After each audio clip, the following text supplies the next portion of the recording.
ਵਾਹਿਗੁਰੂ जी का खालसा वाहिगुरु जी की फतेह। साखी वैद की। श्री गुरु नानक मस्तानों की भांति रहने लगे।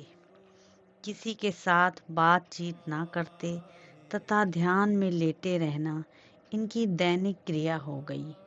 विरक्तों की भांति संसार के जंजाल काट दिए। समस्त वेदी कुल नानक जी को देखकर दुखी रहने लगी। सभी कहते कि कालू पटवारी का पुत्र पागल हो गया है।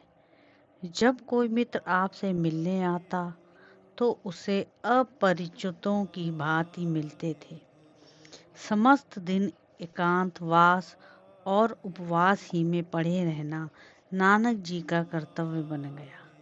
माता चिंतातुर होकर कहने लगी, हे पुत्र, फकीरों का संग त्याग दो तथा तुम अपनी ओर देखो। उठो, खाओ, कमाओ और नाम पैदा करो। तुम्हारी ओर देखकर सारा परिवार तथा कुटुंबी दुखी हो रहे हैं। पिता की ओर अपनी कमाई की रक्षा करो। अच्छी प्रकार रहोगे तो तुम्हारा विवाह भी किसी सुयोग्य घराने में हो जाएगा, जिससे मुझे सुख प्राप्त होगा तथा तुम्हारी कीर्ति होगी। तुम्हें मस्त मौला देखकर लोग मजाक करते हैं तथा तेरा नाम नालायक पड़ गया है। दरिद्री, निबुद्ध तथा बेकार यह शब्द तेरे नाम के साथ विशेषण लग रहे हैं। तुम जानते हो कि शरीकों के शब्द बजर की भांति लगते हैं। मैं सुन सुनकर जलती रहती हूँ। यह सुनकर गुरु जी ने माता जी को कोई उत्तर नहीं दिया। बस वही चाल रही, न बोलना, न खाना, न पहनना, बस पड़े रहना इनका काम रहा। नानक देव जी महाराज उन्मत्त पुरुषों की भांति दृष्टिगोचर हो रहे थे।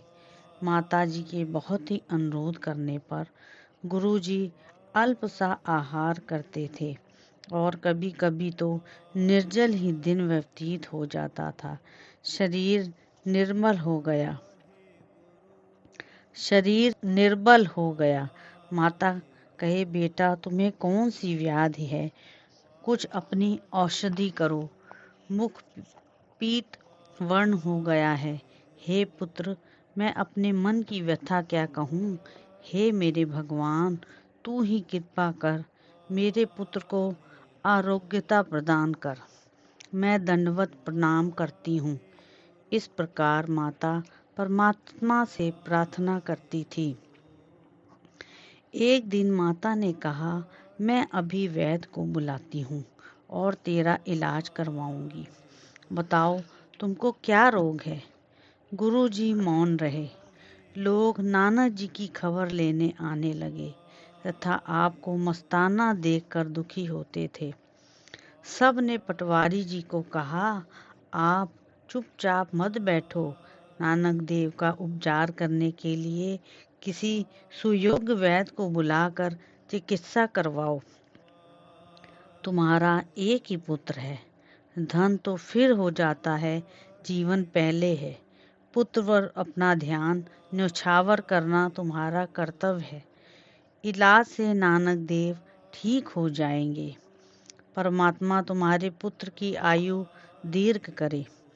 कालू जी स्वयं उठे और अपने भाई श्री लालू जी नानक देव जी के पास बैठे रहे।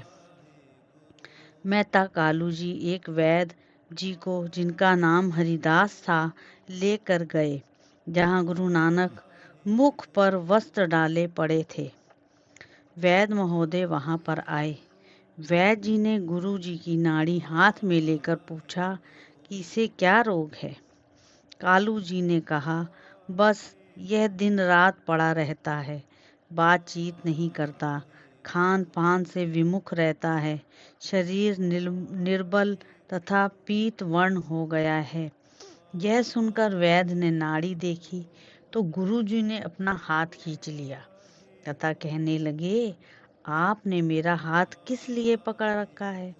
वैद्य जी ने कहा, मैं रोग की पहचान करने लगा हूँ। रोग देखकर उपचार किया जाएगा। तब गुरुजी ने आगे लिखा शब्द उच्चारण किया। श्लोक महला पहला। वैद बुलाया वैद की, पकड़ टंडोले बाँ। पोला वैद न जानई, करज करे कलेजे माँ। महला दूजा। वैदा वैद सुवैद, तू पहला रोग पछाण। ऐसा दारू लोड़ लो, जित वंतरे रोगा काण। जित दारू रोग उठिए, तिन सुख वसे आए। रोग गवाई हैं आपना, ता नानक वैद सजाए। इसका अर्थ, पिताजी ने श्री गुरु नानक देव जी का इलाज करने के लिए वैद बुलाया। वैद ने गुरु का बाजू देखा। वह भोला भाला वैद गुरु नानक के रोग को नहीं जानता। नानक जी कहते हैं, हे वैद, उत्तम वैद, मैं तो तब तुमको सुयोग वैद मानूंगा जब तुम मेरे रोग की पहचान लोगे। जब तुम मेरे रोग को पहचान लोगे और वह दवाई देनी जिससे रोगों का समूह नाश हो जाए और शरीर को सुख हो। गुरु जी कहते हैं, यदि ऐसी औषधि तुम्हारे पास है तो तब तुम सच्चे वैद हो। फिर अपना भी रोग दूर करो, तब तू सवैद है। यह सुनकर वैद ने प्रार्थना की, हे महाराज, वह रोग मुझे कहो, अर्थात मेरा रोग आप ही बता सकते हैं। गुरु जी ने कहा, हे हरिदास, ध्यान से सुनो। पहले तो प्रत्येक प्राणी को अहम भाव का महान रोग है, जिससे संसार दुखी है। यह रोग जन्म मृत्यु का कारण है। किसी भी उपचार से यह रोग नहीं जाता है।